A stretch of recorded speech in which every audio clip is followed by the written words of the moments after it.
এটা তাদের অপযুক্তি।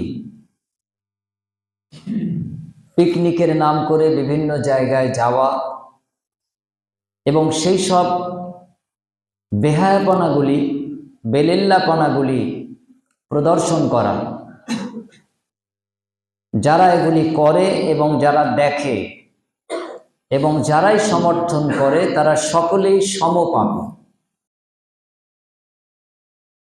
যে করলো, যে দেখলো, যে সমর্থন করলো, সকলেই সমান পাপী।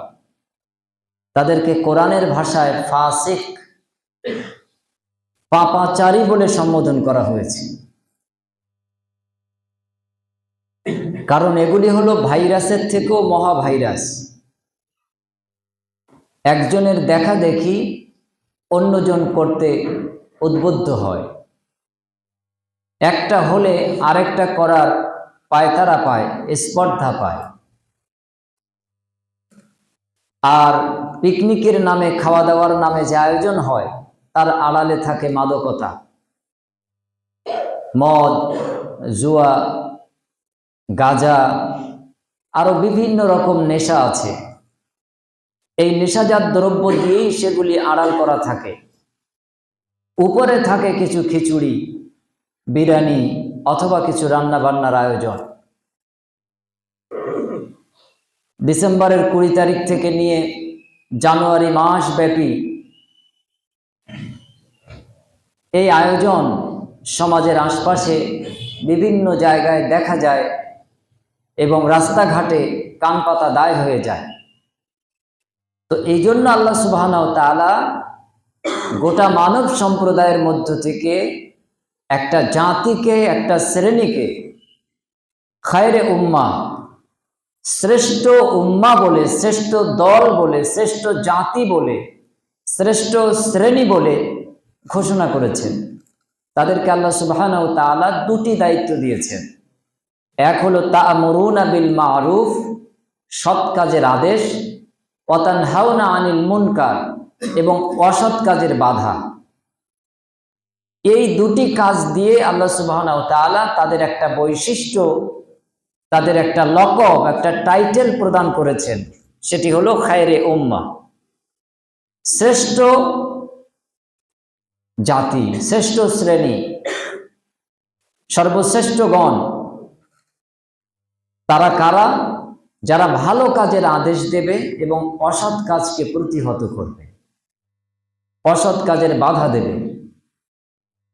এখন এই অসৎ কাজ তো শয় শয়। আমি অনেকবার বলেছি, সৎ কাজের আদেশ দেওয়া খুব সহজ। ভাই নামাজ পড়ো, রোজা রাখো, হজ করো, যাকাত দাও, দান করো, নফল রোজা রাখো ইত্যাদি ভালো কাজ করো, এই আদেশ দেওয়া খুব সহজ। এতে কোনো কঠোরতা নেই, সমস্যা নেই। আপনি হাটে ঘাটে, বাজারে, বন্দরে, ঘরে বাহিরে, দোকানে, যেখানে সেখানে আপনি যে কাউকে বলতে পারেন, ভাই তুমি ভালো কাজ করো। কিন্তু যে লোকটা মদ খায় তাকে যদি আপনি মদ থেকে ফেরাতে যান, তাহলে সে আপনার শত্রু হবে। যারা মদখোর শ্রেণী আছে তারা আপনার বিরুদ্ধচারণ করবে এবং তারা একটা দল তৈরি হবে। আপনার উপরে অপবাদ আসবে, আপনার বিরুদ্ধে তারা অ্যাকশনে আসবে। এখন যদি আপনি মনে করেন যে না, ওরা মদখোর, ওরা মদ খায়, ওদের মতন ওরা করুক, আমরা এতে হস্তক্ষেপ করব না, তা আল্লাহ সুবহানাহু ওয়া তাআলা আপনার সম্পর্কে পবিত্র কোরআনেও একটা লকব, একটা টাইটেল দিয়েছেন। আর সেই টাইটেলটা হলো মুনাফিক। একদিকে হলো খায়রে উম্মা, শ্রেষ্ঠ জাতি, শ্রেষ্ঠ টিম, সর্বশ্রেষ্ঠ গণ। আরেকদিকে হলো নেফাকতা সম্পন্ন, যাদের মুখে এক, অন্তরে আরেক। আপনি জানতে পারছেন আমবাগানে মদের পেটি ঢুকেছে, কিন্তু আপনি ঘরে লেপ মুড়ি দিয়ে ঘুমিয়ে থাকলেন যে ওরা যা করে করুক, সকালবেলা দেখা যাবে। সকালবেলা দেখলেন খালি বোতলগুলি পড়ে আছে, তো আর কি করা যাবে? আপনি কি করা যাবে কথাটা বলে দায় সেরে আপনি কোরআনের এই আয়াতের অন্তর্ভুক্ত হয়ে গেলেন, যেখানে আল্লাহ সুবহানাহু ওয়া তাআলা আপনার লকব দিলেন, টাইটেল দিলেন মুনাফিক। কারণ আপনি যদি ওই সময় একটু কম্বলটা ঝাড়া মেরে একটু রাস্তায় আসতেন, বাগানে যেতেন, আপনারই ওই ভাইপো ভাতিজা, আপনারই সমাজের কেউ একজন, ওরা বাগান ছেড়ে পালাতো। কারণ ওদের এই সাহস নেই যে প্রকাশ্যে এখানে এই কাজটা করবে। তাহলে আপনি খায়েরে উম্মা হতে পারতেন, শ্রেষ্ঠ শ্রেণী হতে পারতেন, শুধু একটু ঘর থেকে তখনই বার হলে, যখনই জানতে পারলেন যে এই অপকর্মটা এখানে হচ্ছে, এই পাপ কাজটা এখানে সংগঠিত হতে যাচ্ছে, তার জন্য আল্লাহ সুবহানাহু ওয়া তাআলা আপনাকে উদ্বুদ্ধ করেছেন যে সৎ কাজের আদেশ এবং অসৎ কাজের বাধা। এখন সৎ কাজের আদেশ এটা তো খুব সহজ জিনিস, সবাই দেয়, সবাই দিতে পারে, কিন্তু অসৎ কাজের বাধা দিতে গেলে দুটি জিনিস দরকার হয়। এক হলো তার মধ্যে সৎ সাহস থাকা জরুরি, দুই হলো সাহসের পাশাপাশি তার যে প্রতিপত্তি, তার যে প্রভাব, এটাও থাকার প্রয়োজন। আপনার সাহস আছে, আপনি এখান থেকে আরেক এলাকায় যে সেই সাহস দেখাতে গেলেন তো হিতে বিপরীত হবে। আপনি এমন জায়গায় সাহস দেখাতে গেলেন যেখানে আপনাকে চেনে জানে, আপনার প্রভাব সম্পর্কে জানা আছে, ওরা দেখেই পালাবে, আপনার হস্তক্ষেপে এই পাপটা বন্ধ হবে। এই সাহস এবং প্রতিপত্তি প্রভাব যখন আপনার মধ্যে বিদ্যমান, এই অবস্থায় যদি আপনি এই অসৎ কাজ না ঠেকান, তাহলে আপনি পূর্ণ পাপাচারী, পূর্ণ মুনাফিক। আপনাকে আল্লাহ সুবহানাহু ওয়া তাআলা জাহান্নামের সর্বনিম্ন স্থান দেওয়া হবে, দেবেন। ইন্নাল মুনাফিকিনা ফি দারকিল আসফালি মিনান নার। কোরআনে আল্লাহ রাব্বুল আলামিন বলছেন, নিশ্চয়ই মুনাফিকের জায়গা হবে জাহান্নামের অতল গহ্বরে।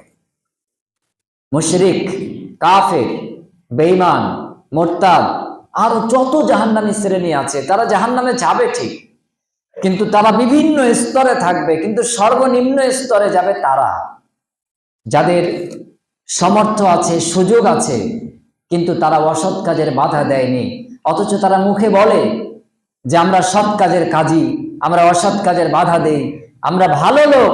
অথচ সে ভালো লোক এটা দাবি করার পরে মানুষ খারাপ হচ্ছে এটা দেখে সে মানুষকে থামায় না, খারাপ কাজ থেকে প্রতিহত করার চেষ্টা করে না। আল্লাহ সুবহানাহু ওয়া তাআলা বলছেন, কুনতুম খায়রা উম্মাতিন উখরিজাত লিন-নাস, তোমাদেরকে গোটা মানবদের মধ্য থেকে বেছে আমি বের করেছি। তোমাদের দায়িত্ব হচ্ছে দুটি, সৎ কাজের আদেশ এবং অসৎ কাজের বাধা। তুমিনুনা বিল্লাহ, যদি তোমরা আল্লাহর প্রতি ঈমানদার হয়ে থাকো। আর যদি ঈমানদার না হও, তাহলে এ কাজ তোমাদের নয়। এ কাজ সলিমউদ্দিন, কলিমউদ্দিন, নাট, বদনা, সেরাকালি ওরা করে বেড়াবে। আপনি ঠ্যাঙের উপর ঠ্যাং তুলে আপনি ঘুমাবেন, আপনি পায়চারি করবেন, আপনি আপনার কাজকর্ম থাকবেন। যদি আপনি বিশ্বাস করেন, বলেন যে আমানতু বিল্লাহ, আমি আল্লাহকে বিশ্বাস স্থাপন করেছি, তাহলে আল্লাহ বলছে যে এই দুটি কাজ তোমাকে করে আমি আল্লাহর সামনে প্রমাণ পেশ করতে হবে। এখন ডিসেম্বর মাস যায় যায়, কিছু উঠতি বয়সী মানুষের, যুবকদের অন্তরে দোলা দেওয়া শুরু করেছে, একটু পিকনিক করলে ভালো হয়। কেউ কেউ তো প্রকাশই করে ফেলে যে এই ডিসেম্বর আসছে, জানুয়ারি আসছে, হাফেজ সাহেব খুতবায় আর আমাদেরকে ছাড়বে না। এই মেম্বারের ধাপে একটু স্মরণ করিয়ে দেওয়া, এটা যে কত কল্যাণকর। যেসব জায়গায় স্মরণ করার বিষয়গুলি নেই, ব্যবস্থা নেই, তারা সেটা বুঝতে পারছে যে এর প্রয়োজনীয়তা এবং এর উপকারিতা কত। এরপরেও এই প্রতিবন্ধকতা, এই বাধা, এগুলি উপেক্ষা করে এক শ্রেণীর মানুষ তারাই অপকর্মে লিপ্ত হবে। তাই বলে যে তাদের সেই অপকর্ম অবলীলায় করতে দেওয়া হবে এমনটা নয়, যে কোনো ভাবে ব্যবস্থা করে তাদের সে অপকর্ম থেকে ঠেকানোটাই হলো আমাদের ঈমানি দায়িত্ব।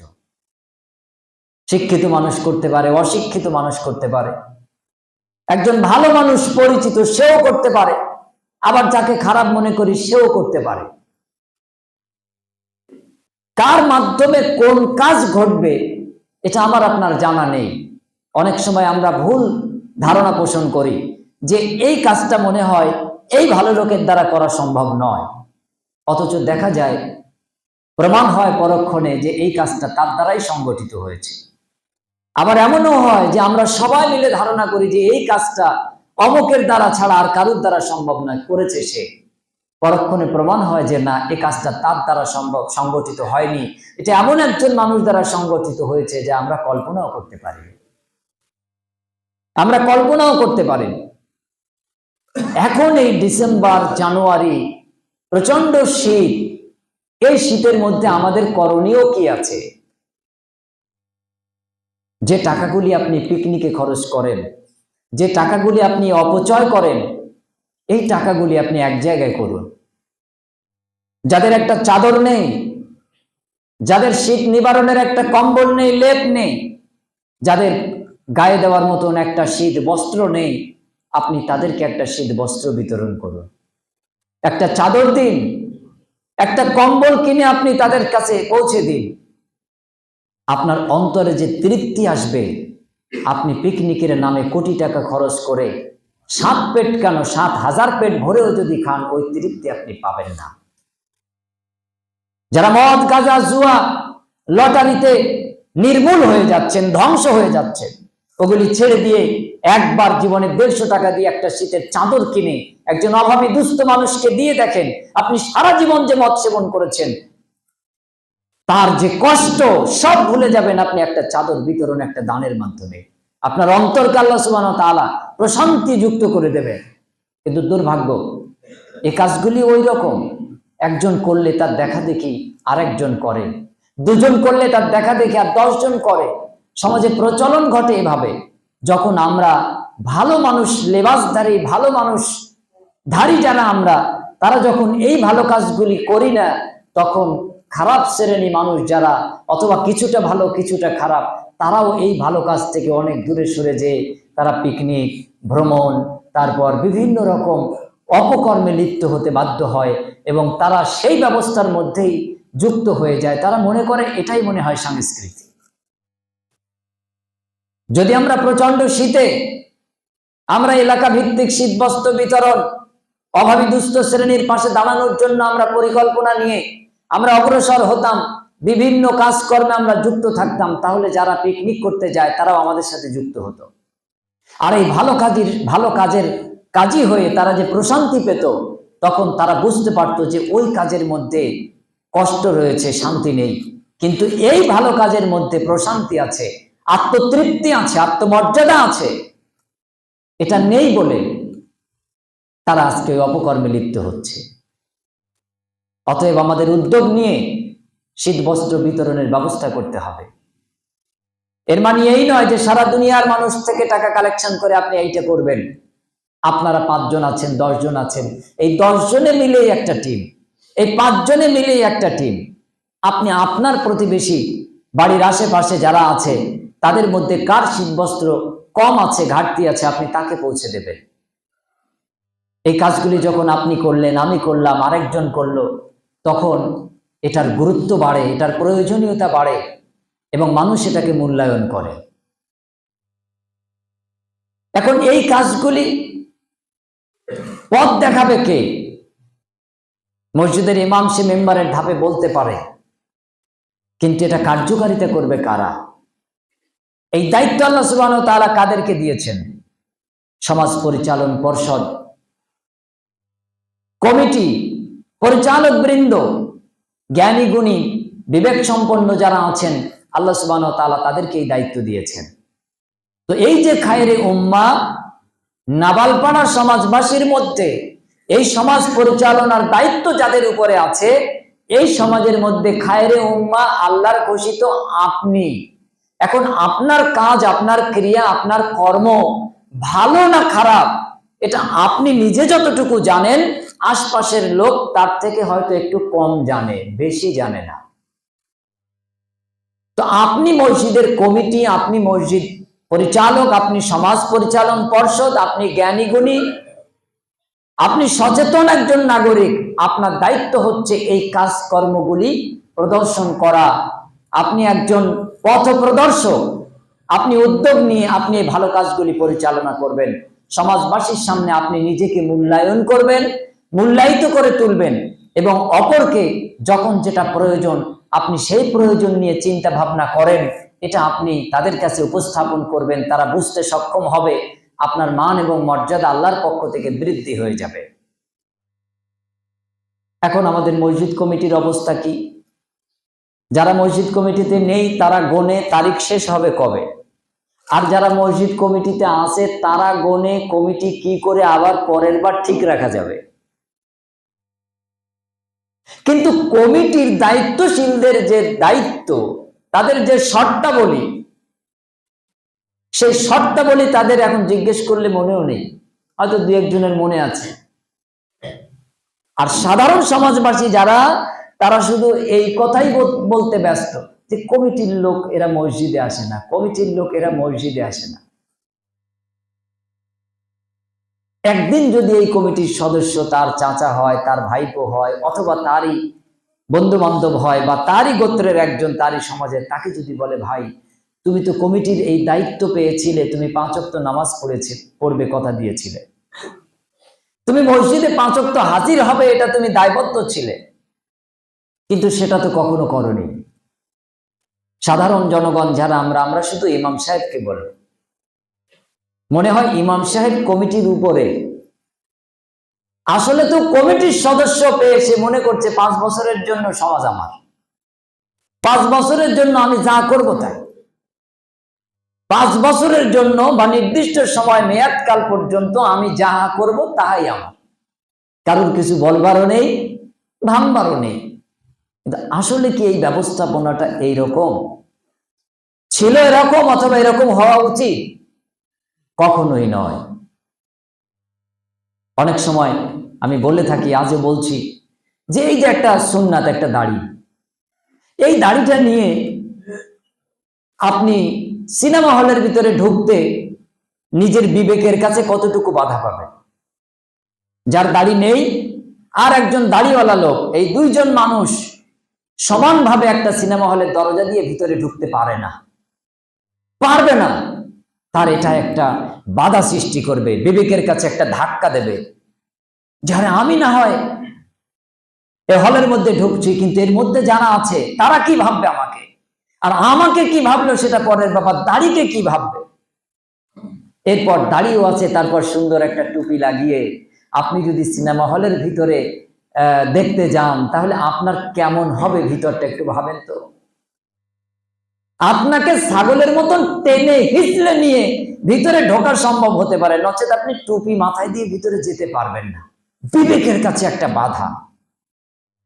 বিবেকের যে চোখ আছে, শক্তি আছে, সেই শক্তিতে আপনাকে ঢাল হিসেবে, দেয়াল হিসেবে সামনে দাঁড় করিয়ে দিয়েছে। তো এখন আপনি, আমি একটা দায়িত্বশীল, আমি ইমাম, আমি মুয়াজ্জিন, আমি মসজিদ কমিটির সদস্যবৃন্দ, পরিচালক, এটা তো দাড়ির থেকেও মর্যাদাবান, টুপির থেকেও সম্মানিত। বিরাট বড় একটা দায়িত্বভার আল্লাহর পক্ষ থেকে কাঁধে এসে গেছে, চেপে বসেছে। এখন এই দায়িত্বটাকে আপনি কিভাবে মূল্যায়ন করেন, কিভাবে দেখেন, তার উপর নির্ভর করবে আমার আপনার কাজ এবং ক্রিয়া। যদি আপনি এটাকে মনে করেন হ্যাঁ এটার ওজন টন পে টন, তাহলে আপনি কথা বলবেন মেপে। যদি আপনি এটাকে মনে করেন ধুর, এরকম কমিটি কত এলো আর গেল, এরকম ইমাম কত আনাকুম আর জানাকুম, কি আসে আর যায়, আমার ক্ষমতা আছে এখন আধা ঘন্টা বলে দেই, তাহলে আপনি যাচ্ছে তাই হয়ে গেলেন। আপনার নিজের দ্বারা যেমন কল্যাণ সাধিত হবে না, আপনার নির্দেশ উপদেশ, আপনার পরিচালনার মাধ্যমেও এই সমাজবাসী কল্যাণ অর্জন করতে পারবে না।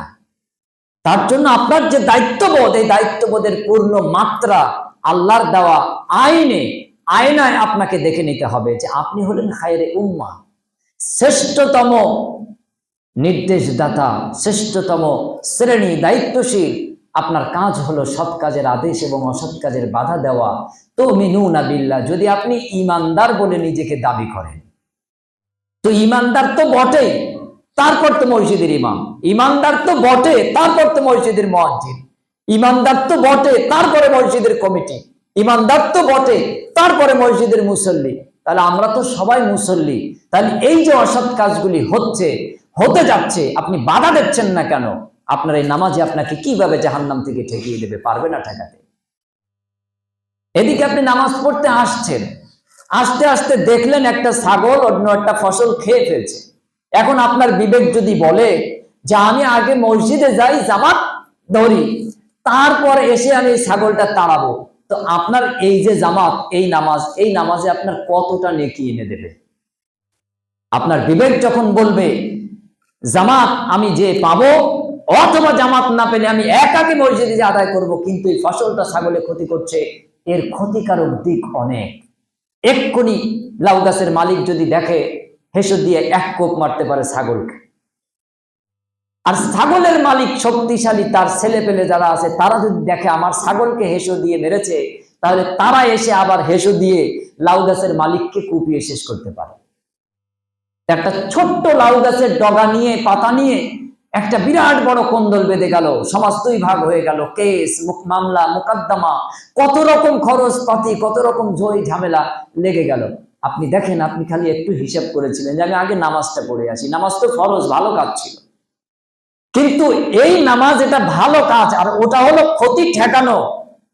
তো এই ভালো কাজ করা, এটা আল্লাহর কাছে যতটা প্রিয়, তার থেকেও বেশি আল্লাহর কাছে প্রিয় হচ্ছে অসৎ কাজ ঠেকানো, খারাপকে প্রতিহত করা।